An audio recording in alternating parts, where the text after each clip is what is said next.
Hey, what's up everybody, and welcome back to Newstos. So Xbox Game Pass was pretty active today as quite a few different things was revealed. This includes a fundamental change in how the service actually works. It also includes a day one release for a game that I think several of y'all are going to be pretty excited about. And there was also a strange bundle that was announced as well. So we'll go over all of that later on in the video. We also have a PlayStation 5 exclusive to talk about, as one of the games that they are working on has been uncovered. So we'll go over that one later on in the video as well. First though, if you are a fan of gaming and if you want to stay up to date with all of the latest gaming news, make sure to hit that bell notification, subscribe, and like button below. That way you can keep up with all of the latest gaming news. I am here every single week, Monday through Friday. Besides that though, let's just going to get right into the video, starting off with PlayStation 5 Scalpers. Yeah, we haven't really talked about Scalpers on the channel for a little while, and you know, that's a good sign and everything, but no, not really. This is still absolutely a problem. I mean, this has been an ongoing problem throughout the entire generation, but the fact that the PlayStation 5 has been out for more than a year and we're still dealing with this problem, yes, it is incredibly frustrating. But we do have some slightly good news here. I don't know how much this is actually going to fix the problem, but Sony is trying to be creative in how they're dealing with Scalpers, or at least over in Japan. So what's happening is that they're now putting an official sticker on the PlayStation 5 retail box, so anytime a retailer sells the said PlayStation 5, well, then they're going to cut that sticker, which technically means the PlayStation 5 has been opened. Now it's suddenly a little bit more difficult to sell the PlayStation 5 as brand new. However, after purchasing the PlayStation 5, scalpers could try to remove the sticker, but if they do that, there's a good possibility of actually damaging the box because of the stickers that they decided to use. So I can kind of understand what Sony's trying to do right here. They are making it just a little bit more difficult for these scalpers to resell the PlayStation 5 as brand new, but at the same time, I don't know how much this is actually going to help. I'm sure a lot of people are not going to necessarily be overly affected by a sticker being opened, and they'll just purchase the PlayStation 5 as well. I mean, you can go out on eBay right now, and there's just PlayStation 5s out of the box that sells well over retail price. So yeah, I don't know how much this is actually going to help, but at the very least, I like that Sony is still trying to find a solution. Next up, we did get a sales update for Kirby and the Forgotten Land. In an earlier video, we did talk about how Kirby and the Forgotten Land has become the fastest selling entry in the entire franchise over in the UK, but now we're also seeing something similar happen in Japan as well. It is being reported by Famitsu that Kirby and the Forgotten Land has sold 380,000 units in Japan. And to just kind of put into perspective on how impressive this actually is, this would make Kirby and the Forgotten Land the biggest launch for the series in Japan, but on top of that, that also makes it the second biggest launch of 2022 in Japan, or at least so far, sitting only behind Pokemon Legends Arceus. Now, we all kind of know just how big the Pokemon franchise is, so it was very doubtful that it was going to have a bigger launch than that. But the fact that a Kirby game actually had a bigger launch than something like Elden Ring, yeah, that's pretty telling on just how successful of a launch that we're talking about here. Nonetheless, it looks like Kirby's transition has went very smooth so far, and I do imagine that we're going to see similar results over in the United States as well when we do get results. It just looks like that Switch effect is a very real thing. I mean, we've seen it really throughout the entire generation, whether it be with the Zelda franchise, Pokemon, Metroid, Animal Crossing, or whatever. It just seems like most of the times these games are either the best-selling entries in the franchise, or they end up being one of the best-selling, and we're seeing the same thing here with Kirby and the Forgotten Land. Now, speaking of Nintendo, they just announced 3 new Nintendo Switch Online games. This includes some Nintendo and Super Nintendo games, which means that this is actually for the standard Nintendo Switch Online subscription. This includes Earthworm Jim 2, Dig Dug 2, and Mappy Land. Now, I can't personally speak for Mappy Land myself, as I've never really heard about this game until now, but as for Earthworm Jim 2 and Dig Dug 2, both of these franchises have quite a fan following, and Earthworm Jim 2 for me personally has always been a game that has stood out because of its attractive visual art style. I think all of these years later, this game still looks excellent, and it actually has some of the better animations for this era of games. So if you do like retro games, definitely check out Earthworm Jim 2. And as for Dig Dug 2, I never personally got into this series myself, but I have heard great things about it, so yeah, I might have to check this one out myself. I do like the inclusions here, though. I think that now that Nintendo has finally listened to their fans and they decided to bring over the Mother series to Nintendo Switch Online, everything suddenly has become a little bit more palatable. I mean, sure, we're still kind of waiting for Mario RPG. That's the next one that I think a lot of us would like to see. But until then, I definitely think that there's some good games being added here, and we'll just kind of reset the clock on Mario RPG. Let's go and talk about Xbox Game Pass, though. So some different things, mostly exciting things, are happening with Xbox Game Pass right now. 3 different things to be more precise, and this does include an Xbox Series console exclusive that will be launching directly into Xbox Game Pass later this year. That will be for Warhammer Darktide, that will be releasing on September 13th for the Xbox Series, PC, and directly into Xbox Game Pass. Yeah, I think you just have to love being an Xbox Game Pass subscriber because it just feels like there's always something to look forward to. And here with Warhammer Darktide, I mean, this is a game coming from a pretty popular franchise out there, and it looks like a pretty interesting game. It does have a big focus on cooperative gameplay, which fits perfectly in with the Game Pass model.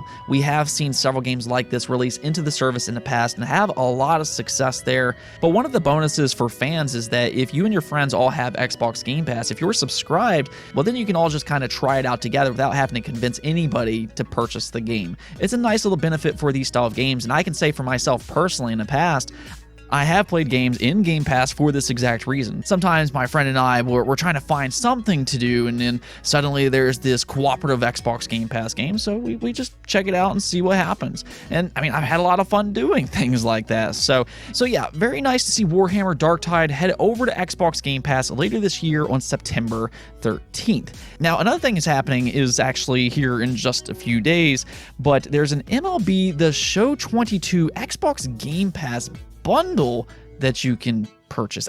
This is a whole weird thing, but basically MLB The Show 22 will be launching directly into Xbox Game Pass on April 5th. And that's great. This is actually the second year in a row that MLB The Show will be launching directly into Xbox Game Pass, which goes to show you they probably had a lot of success doing this just last year.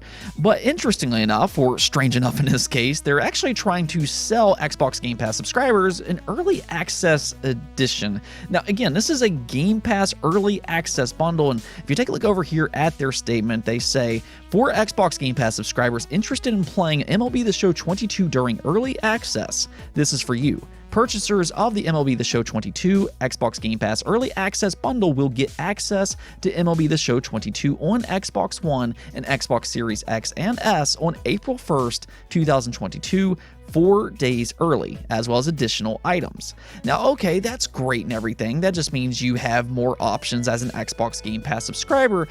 But at the same time, when you look at the price that they're asking for here, it suddenly becomes a little bit less interesting. If you do want this early access bundle, apparently it will cost you $50. Yes, $50 to play MLB The Show 22 4 days early. Or, which might be the more enticing option here, you can just simply wait 4 days, and if you have Xbox Game Pass, well, you don't have to pay anything extra at all. So, I mean, that's kind of your two options right there.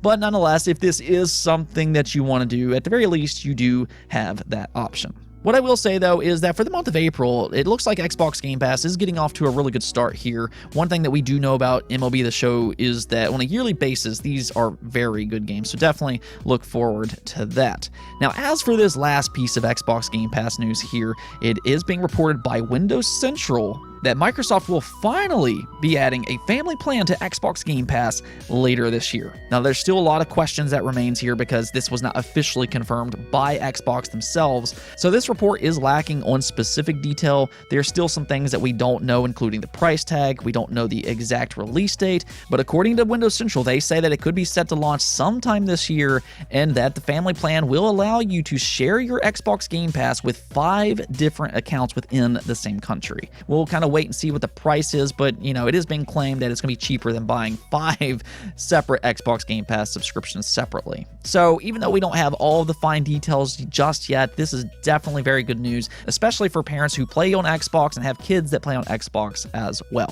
Let me know what you think about all of this, though. Would you be interested in an Xbox Game Pass family plan, and how much would you be willing to pay for a service like this? Let me know in the comments below.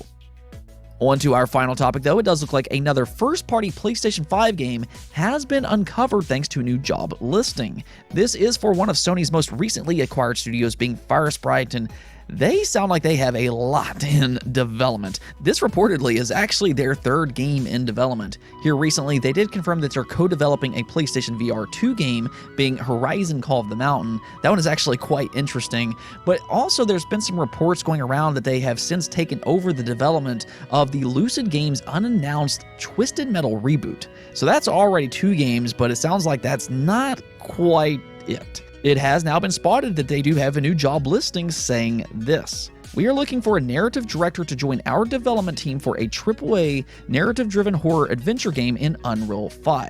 So just based off of that description alone, this does sound like something completely different. It definitely doesn't sound like Horizon Call of the Mountain, and maybe you could say that Twisted Metal is a horror game, but I personally don't think it is. So yes, this does sound like something completely different. And that's the thing, because FireSprite is actually a pretty big studio. I don't think a lot of people realize this, but FireSprite has a 250-person team.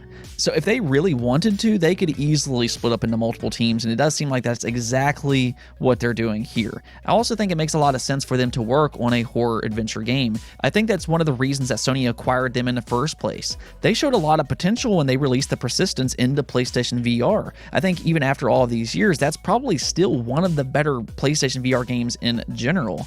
It did eventually make its way to other platforms, but I think this game definitely showed that they have a lot of potential with this genre, so I could easily see them making another horror adventure style of game. Now, whether this is going to be a sequel or new IP, we'll kind of see, but I think that this is a studio you're going to want to pay attention to this generation. I mean, it definitely sounds like FireSprite is very busy, but they also have a lot of talent over there, and I think with Sony, they can just kind of take things to the next level. Sony has always excelled with their first-party games, so I think that this is an exciting up-and-coming studio, and we'll see how all of this works out this generation. But if you do like horror-based games, definitely keep an eye on FireSprite. Let's go and take a look at the poll of the day, though, where I asked you all, do you think earning achievements or trophies in games add an extra layer of fun? And as you can see here, 74% of you all, being the majority, did say yes, while 23% of you said no. And in this situation, I do completely 100% agree with the majority. Now, to be clear, I'm not necessarily some type of trophy hunter or anything like that. I actually don't 100% very many games at all, but at the same time, it's something that I still enjoy collecting. For one, it helps me keep track of games, and it just gives me a little extra goal if I do want to complete it. Now, every once in a while, there's a game that I really, really do enjoy that I will try to 100% or platinum. In a situation like Elden Ring, I went out and 100%ed that game. Last year, I platinumed Demon's Souls. I've platinumed games like Sly Cooper and Uncharted, and I 100%ed Psychonauts 2 last year. So if I really like a game, I absolutely will try to do that. It's not something that I necessarily need to do, but it does add an extra challenge, an extra little bit of fun if you do want to do something like that. And it's also just a very rewarding feeling. If I want to go out and platinum a game, not only can I share that with the world if I want to, but I can also keep track of the games that I actually decided to commit that much time into. I can go back 10 years from now where I played Uncharted 1 and I can see that I really like that game because I went out and actually platinumed it. Whereas something like Nintendo, and it frustrates me, but they refuse to add an achievement and trophy system, so I can't keep track of all the games I played. And I will say for myself, when it comes to something like 3D platformers as an example, those games just kind of beg for 100% completion rate. You'll notice with me that a lot of the games that I end up platinuming are 3D collectathon platformers, because I want to collect everything. And in a situation like Kirby and a Forgotten Land, yeah, I can go out and collect everything, but I'm really the only one that's ever going to kind of see that. Whereas I 100%ed Psychonauts 2, and I can always look back at that and say, hey, I did that. I know, it sounds kind of weird for when I say that out loud, but it's kind of how I feel about this situation. They just add an extra layer of fun, an extra layer of challenge. There's that social aspect as well, and they're just overall nice to have. Anyways, though, that's it for this episode, but if you liked the video, don't forget the bell notification and subscribe button for more content just like this. Also, if you'd like to support the channel through Patreon, thank you for making this content possible. Peace out.